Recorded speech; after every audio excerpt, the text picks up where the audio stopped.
பெரம்பலூர் அருகே உள்ள வாலிகண்டபுரம் அரசு மேல்நிலைப் பள்ளியின் பழைய மாணவர்கள் சந்திப்பு நிகழ்ச்சி வெகு உற்சாகமாக நடைபெற்றது. 50 ஆண்டுகளுக்கு பிறகு சந்தித்துக் கொண்ட அவர்கள் இளமை கால நினைவுகளை அசை போட்டபடி நண்பர்களை ஆறத் தழுவி தங்கள் அன்பை வெளிப்படுத்தினர். ஓய்வு பெற்ற ஆசிரியர்களை இந்த நிகழ்ச்சிக்கு வரவழைத்து அவர்களுக்கு நினைவு பரிசு வழங்கி கௌரவித்தனர். இந்நிகழ்ச்சியில் 92 வயது ஆசிரியர் வரதராஜன், 70 வயது ஆங்கில ஆசிரியை சரோஜா உள்ளிட்டோர் கலந்து கொண்டனர். மேலும் தங்கள் ஆசிரியர்களை பாடம் நடத்த சொல்லி அன்பு கட்டளையிட்ட முன்னாள் மாணவர்கள் வகுப்பில் அமர்ந்து அப்படியே பழைய நினைவுகளில் மூழ்கினர்.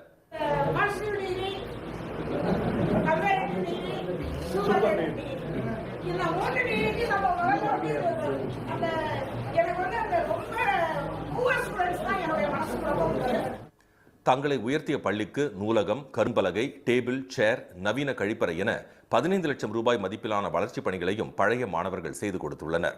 இவ்விழாவின் அடையாளமாக மரங்களும் நடப்பட்டன. இந்த நெகிழ்ச்சியான திருநாள் மீண்டும் எப்போது வரும் என்ற ஏக்கத்துடன் பழைய மாணவர்களும் அவர்களது ஆசிரியர்களும் பள்ளியை விட்டு கலைந்து சென்றனர்.